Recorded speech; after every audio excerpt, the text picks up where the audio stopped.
第6条与网友分享的重要新闻是今天中国的一个很热门的新闻。今天中国广西报了一个大新闻，广西官方宣布将试管婴儿等医疗服务纳入医保。根据广西自治区的医保局、自治区人力资源社会保障厅、自治区卫健委3部门联合印发的关于将部分治疗性的辅助生殖类医疗服务项目纳入基本医疗保险和工伤保险基金支付范围的通知，纳入医保报销范围的治疗性辅助生殖类医疗服务项目均限门诊，且每人最多只能报销2次，基本覆盖每名参保人2个辅助生殖周期的治疗费用。那么广西南宁第2人民医院生殖医疗中心主任李荣，他接受媒体采访时候，他解释这项政策。他说，按照这个通知的规定，只要你生育困难的妇女做1代、2代试管婴儿，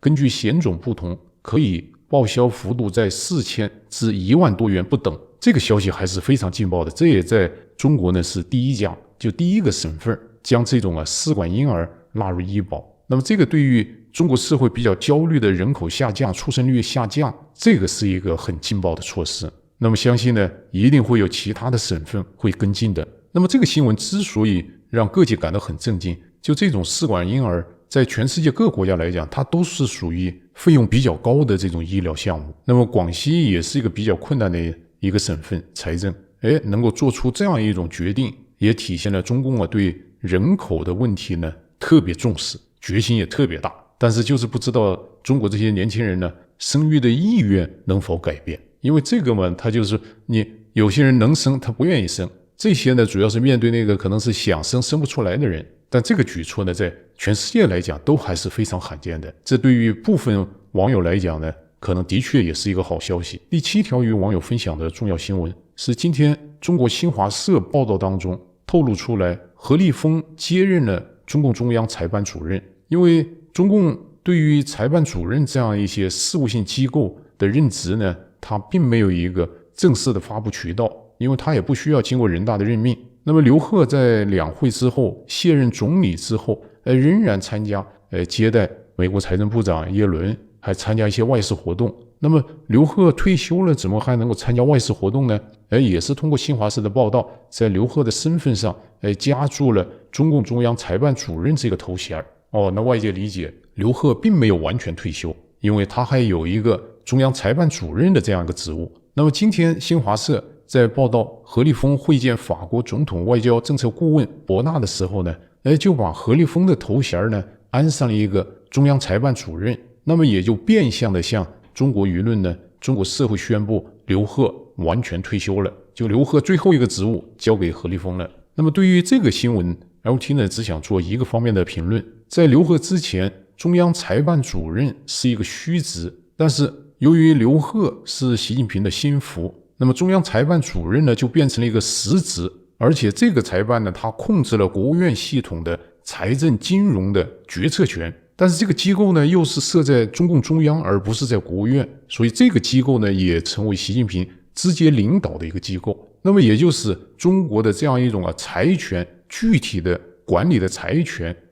它就到了习近平的手上，就习近平直接管财管钱，就是通过这样一种中央财办的职能的调整而发生的。那么刘鹤退休了，谁来代表习近平来管钱呢？那么何立峰呢显然是习近平非常信任的人。何立峰接管中央财办主任，他既有在国务院分管职责的这样一种相近靠近，他更主要的呢是便于习近平的这样一种指挥。曾经有网友提到过何立峰与习近平的关系，就在现任的中国的这些国家领导人里边，或者现职的中国官员里边，就唯一参加过习近平的婚礼，就习近平与彭丽媛的结婚的就何立峰。所以说你能够看出他们之间的关系有多么密切，这也预示着习近平会继续的很具体的管理支配中国政府的这个财政大权。第8条与网友分享呢3条有关中国房地产的最新新闻。第1条呢是今天中新网、澎湃新闻都做了报道，说广州、上海的限购政策有所松动，但是 LT 也没看出来这个新闻呢具体讲的松动的内容。他说来说去还是认房不认贷，以及上海部分区域放松这种限购。这个只是媒体注意到一线城市有所放松。第二条相关新闻呢，也简单通报一下，是中国新闻周刊报道呢说，一线城市首例广州要推出房票了。实际上推出房票呢，有很多省会城市都已经推行房票了。它这种房票呢，就是一种房屋拆迁安置的一种补偿的方式。过去嘛用现金补偿，现在呢用房票。那么房票与现金的区别呢是，你只能指定你买房，你就不能说拿了拆迁费你不买房不行，必须得买房，这是一个指定。第二个指定呢，只能够指定你到特定的开发商那个地方去买房。所以 LT 认为这个房票这个事倒不是说房屋市场怎么样呢，它更多体现还是一种计划管理、计划思维，它制约限制了房屋拆迁补偿户的资金运作能力，局限了它的资金的运用，只能以房补房，而且在指定的地方给你补房。所以这个政策对于这些拆迁户来讲并不公平的。第三条有关中国房地产的这个最新信息， LT 认为是最值得生活在每一个生活在中国的网友高度关注的。这个新闻看起来小，但是 LT 认为是非常大的一个新闻。今天中国证券时报报道说，深圳楼市突发，首付变高了，二手房银行评估普遍下调。证券时报报道中称，在深圳福田华强片区，一位资深的房产中介告诉记者，除了认房不认贷，深圳还在此前黄金周假期来临之前下调了购房贷款利率。在众多利好因素下，业内人士普遍反映市场交易量有一定程度的小幅回暖，但价格变化并不大。该房产中介经理向记者展示了一份最近的二手房成交记录，以福田区铜陵城市广场二手房为例，最近成交的一套54平方米房源，过往银行的评估价普遍是480万元，但最近银行评估下调至436万元，也就是说买家要出的首付有所增加，这样也就做不了高评高贷了。那么这个新闻为什么会引起证券时报的报道？ LT 也认为值得每一个生活在中国的网友的关注。是之前 LT 与网友分享过，就中共他在反复测算房地产泡沫破裂会带来哪些危机。那么中共它内部测算呢，就是说房价下跌 35%， 银行不至于倒闭，但是房价的下跌会给银行带来风险，会冲击银行的利益效益。那么最大的冲击呢，就这种房屋的市值的变化，你抵押值变低了，银行风险就大。你本来抵押在银行值1000万的房子，由于房价下跌，可能你这个抵押在银行的1000万可能只变800万了，那么银行就增加了风险。那么银行它采取什么应对呢？这个新闻就告诉我们，银行它已经开始应对房价的下跌了，它现在就开始把你的评估值下降，让你增加首付。所以从这个新闻我们能够看到，中共内部特别银行系统他们已经在着手应对房价的下跌了。但是呢，中共的其他一些主要的官方舆论呢，还在给社会制造一种舆论，中国的房地产市场下跌幅度很小，或者不会下跌。那么银行它不会说假话的，它内部已经开始启动把这些房屋评估值全面下调，所以这个是非常值得大家关注的一个动向，这也是真金白银的政策变化。最后再与网友一起分享今天在中国的一个比较大的新闻。今天呢，在北京举行的香山安全论坛的这个会议呢正式开始了。那么中国的官方媒体对这个会议呢也都做了一些广泛的报道，但是 LT 惊奇的发现，今天中国的官方媒体在报道香山论坛会议的时候呢，最集中的报道并不是来自于军方人物或者是外国军方代表的一些言论。中国官方媒体今天隆重推出的居然是复旦大学张维为的一个演讲。张维为这个演讲呢，它主要是针对美国，谈了中国对美国的这个策略，所以这个值得网友们呢来认真了解一下。为什么要关注张维为这样一个演讲？后面我们会分析的。我们首先来看一下张维为今天讲了什么，值得今天中国官媒呢普遍隆重的报道。张维为今天在这个香山论坛上他演讲的核心是世界已经进入了后美国时代或者新的觉醒年代。他系统性的阐述了中国对世界格局、对美国的看法。张维为说，从不少靠谱的民调来看，世界已经进入新的觉醒年代，整个非西方世界几乎没有例外，从拉美到中东到非洲都在谈论向东看，主要是向中国看。这不是中国故意推广的，而是全球南方国家经历了这么多年的跌宕起伏后发现的。还是中国和中国模式靠谱？从民调看，一带一路项目落地的国家，同时又采用西方政治模式的国家，民众对中国的好感比例往往更高。也就是说，一带一路使他们得到了实惠，而西方政治模式使他们经历了太多的动荡。张维为提出，世界早就进入了后美国时代，这不是说美国不重要了，美国还是很重要，而是说美国所做的一切不再代表时代的方向，甚至某种形式它在逆潮流而动。张维指出，可以把所谓的小院高墙看作井底之蛙的自我束缚。美国在这个小院高墙里把自己给孤立起来了，外边是整个全球南方，整个非西方世界，这里有世界最大规模的市场，最大规模的资源，最多的发展机遇等等，这就改变了国际格局。像美国这样的国家，只有通过交锋才能更好的交流。张维最后说，美国长期以来的去工业化，玩金融游戏上瘾了， GDP 玩得很大，里边有很多虚火和泡沫，一到危机的时候就发觉这个东西不管用了，一个乌克兰冲突，它的弹药都不够了。那么对于张维的演讲以及他演讲的内容，相信很多网友呢都会有这个观点，不值得一驳，不值得一听。那么 LT 为什么又要很认真的与网友来分析他今天这个演讲呢？这个还是我们经常讲的话，存在决定意识。你可以无视张维，你可以瞧不起他，但是张维在中国的巨大影响力你是忽视不了的。在中国这些体制外的这样一些所谓的舆论宣传者或者是设计者，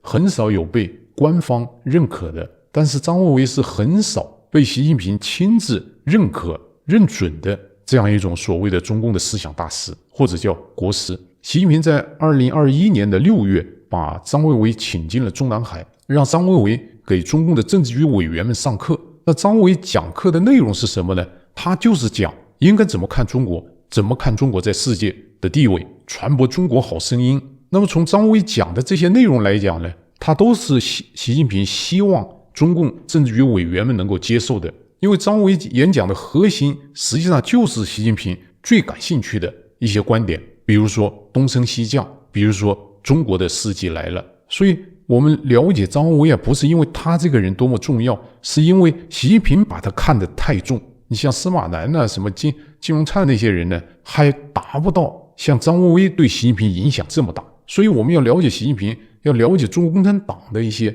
策略，你就绕不过这个张维，因为习近平信他，你不信没有用，因为习近平采纳他的一些想法。所以这是我们来分析了解张维的观点呢原因所在。你除非说我了解中国或者了解中国政治，我可以忽视习近平他说的这些胡话，那你就是进入了一种虚无主义了。第二个与网友分享的观点呢是，最近大家都意识到中共有意的在中国的舆论当中降低了骂美国的这些宣传，甚至是中共的有些党媒也接到一些通知，要求社交平台呢停止公开批评美国，因为习近平下个月要到美国来访问。那么中共是不是真的改变了对美国的态度呢？那么从张维这个演讲，你能够明确的感受到，中共仍然是对美国充满满满的恶意，一点都没有放松，一点都没有降低这种斗争性。而且呢，你看张维他讲的这些观点，他一定会让习近平接受，或者习近平接受的，他就是这么一套理论，就东升西降，美国在衰败，中国在兴起，全世界都认为中国要取代美国，这个是张维呢反复讲的观点。那么习近平又这么看重张维，而且把张维还推荐给其他政治局委员，那说明习近平也接受这种观点。就在习近平的脑子里边，就是美国在没落，中国在升起，全世界现在都倒向中国，孤立美国。那么张维这种观点是否被中共正统的这些执政精英们所采纳呢？大家可不要低估了。给大家举一个例子，就他演讲当中讲的小院高墙，这个是张维提出来的，大家在网络上去查一下。最近中国外交部也在频繁使用这个词儿，频繁使用张维这个词儿。所谓的小院高墙，它是指什么呢？说美国已经没落了，你就成为一个坐井观天的，这个跟不上我大中国的发展步伐，坐井观天，然后呢还在修建一些什么贸易壁垒，还制裁中国。所以说小院高墙这个词儿在中共的执政精英当中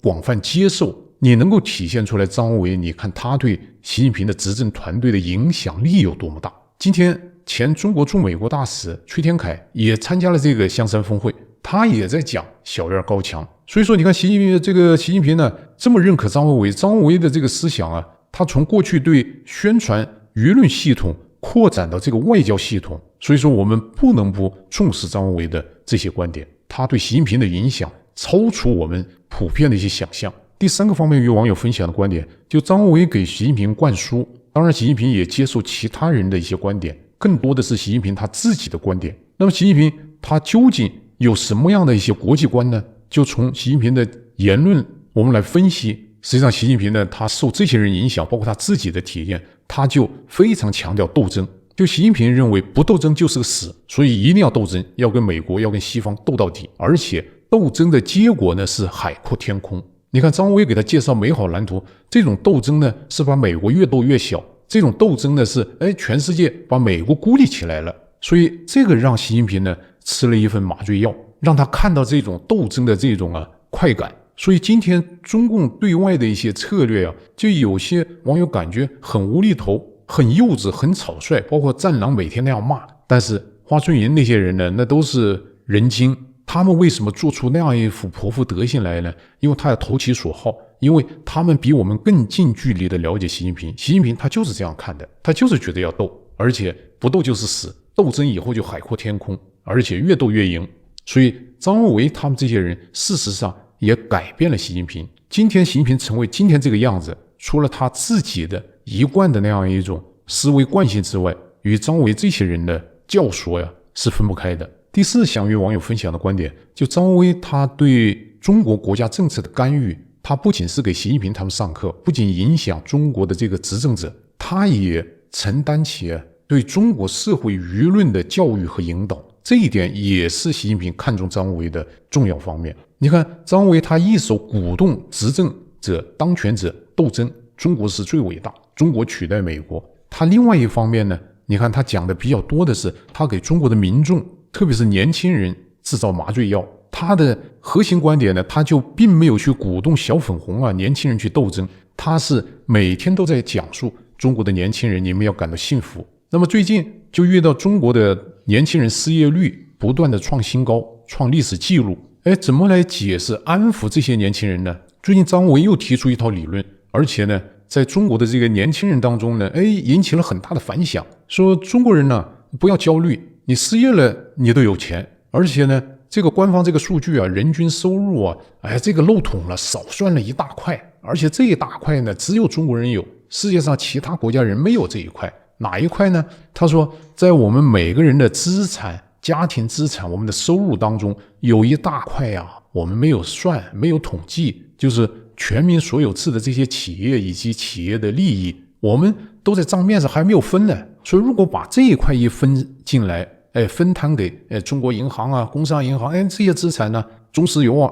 一分配的话，你看我们每个人实际上还有另外一大笔资产，那个都是你的，跑不了的。这个观点呢，居然在中国社会引起很大反响。当然呢，在中国社交媒体反映出来言论，你很难说是真的假的，但是从网民反映的这个数量来看呢，它确实引起了小粉红这个阶层的共鸣，确实还是我们国家还是靠谱。如果把那一块也算上，你看我们的负的。所以你看张维他一方面鼓动领袖们去斗争，另外一方面呢去安抚这些民众的做白日梦，他能够大行其道不是他的本事，他反映了习近平呢对他的需要。习近平就是想利用他这两点，也是习近平基本的执政套路和执政策略，就在权力阶层要利用民粹主义与西方斗、与世界斗，来维护他的独裁体系。第二呢，给国民呢打这种麻醉药，鼓励这种白日梦，也稳定他的独裁体系。所以从张维这个现象